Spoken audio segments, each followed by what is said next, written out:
최근 에버랜드에서 태어난 아기 판다 푸바오가 중국으로 돌아갔습니다. 여러 사람들이 푸바오에 관심을 가지고 송환식을 지켜보기도 했는데요. 그중 일부는 푸바오의 중국행에 눈물을 흘리며 오열하는 등 격한 반응을 보이기도 했습니다. 그렇다면 푸바오는 왜 이렇게 인기가 많고 대중들이 열광했을까요?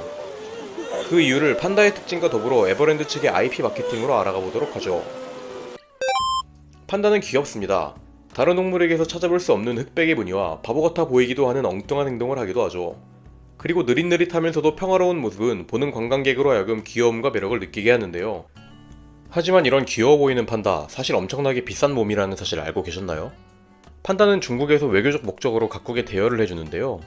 정확하게 밝혀진 바는 없지만 에버랜드의 경우 아이바오와 러바오의 임대료로 매년 100만 달러 이상을 납부하고 있다고 추정되고 있죠.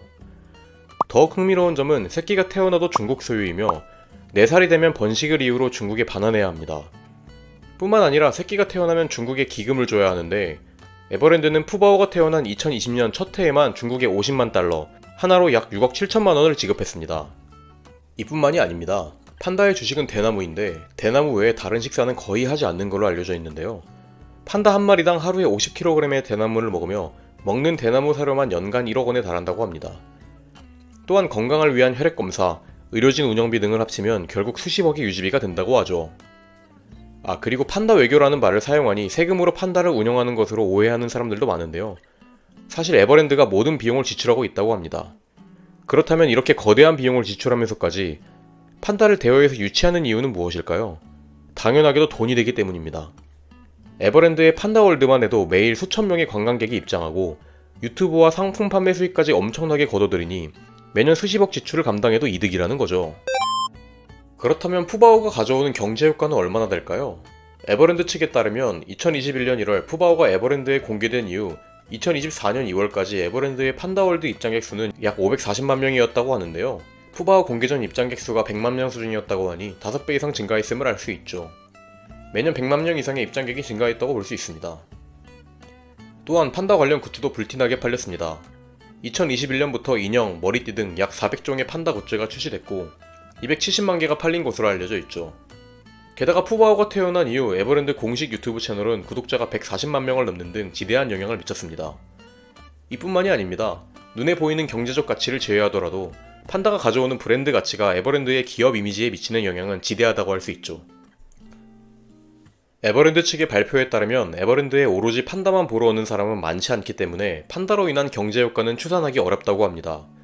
그러나 에버랜드를 소유한 삼성물산 리조트 부분의 영업이익은 570억 원에서 126.3% 증가해서 1290억 원을 기록했습니다. 판다로 인한 홍보 효과를 톡톡히 누린 셈이죠. 또한 일본 NHK는 새끼 판다가 일본에 주는 경제 효과를 약 2700억 원으로 추산하기도 했습니다. 앞서 살펴봤던 것처럼 판다가 기업에 미치는 경제 효과는 중국에 내야 하는 비싼 임대료를 가볍게 무시할 만큼 어마어마하다는 사실을 알 수 있는데요. 하지만 에버랜드가 단순하게 판다를 임대하는 것만으로 이런 경제적 효과를 누린 것은 아닙니다. 그렇다면 에버랜드는 어떻게 푸바오를 이용해 이렇게 큰 경제적 이득을 거둘 수 있었을까요? 바로 푸바오를 비롯한 판다를 이용한 IP 마케팅 덕분입니다. 푸바오를 보면 귀엽다는 생각이 듭니다. 실제로 멸종 위기인 판다가 지금까지 살아남을 수 있던 이유는 단지 귀엽기 때문이라는 말도 있습니다. 원래부터 광고계에서는 3B의 법칙이라고 불리는 사람의 마음을 움직이는 본능적인 3요소가 있는데요. 아기, 미인, 동물입니다. 판다는 이를 대부분 충족하는 마케팅계의 금수저라고도 볼 수 있죠.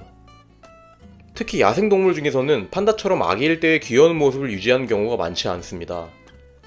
이런 특징들이 판다를 하나의 캐릭터로 완성시키는 것이죠. 뿐만 아닙니다. 귀여운 외모와 행동도 푸바오의 인기 비결이기는 하지만 정말 중요한 포인트는 사람들이 푸바오의 세계관에 이입하기 때문입니다. 푸바오는 태어난 순간부터 지금까지의 모든 성장 과정과 모습들이 수많은 미디어에 노출되어 왔습니다.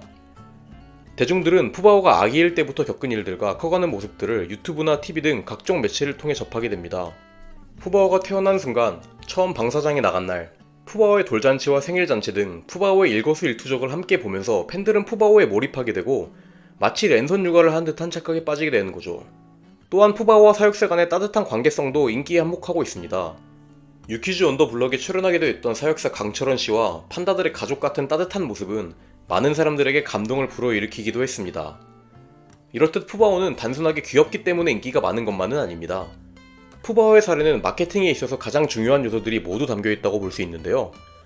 판다 자체의 귀여운 캐릭터성과 판다가 성장하는 모습을 공유하면서 형성된 세계관처럼 모험적인 IP 마케팅의 사례라고 볼 수 있죠.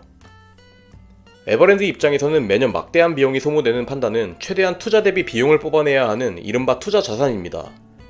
하지만 팬데믹으로 인해 줄어든 관광객으로 에버랜드는 위기에 닥치게 되었는데요. 에버랜드는 이런 위기를 유튜브 채널을 통해 현명하게 극복해냅니다. 에버랜드는 새로 태어난 새끼 판다 푸바오의 일거수일투족을 유튜브 영상으로 담았는데요. 아기일 때의 모습부터 판다가 성장해가며 겪는 사소한 일상까지 마치 동물판 트루먼쇼라고 봐도 좋을 정도로 다양한 모습들을 업로드하게 되죠.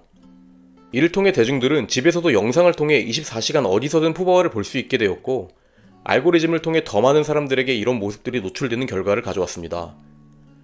그 결과 단순하게 판다를 귀여워하는 사람들이 아니라 푸바오에 깊게 빠지고 팬이 된 이른바 푸바오 덕질을 하는 코어 팬층이 탄생하게 되죠.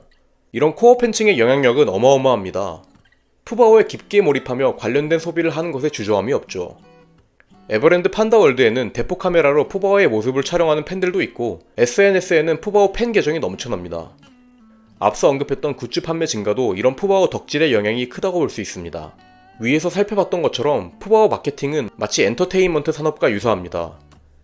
성장 스토리, 사역사와의 케미, 귀여운 외모 등 아이돌이 탄생하는 과정과도 비슷하다고 볼 수 있죠.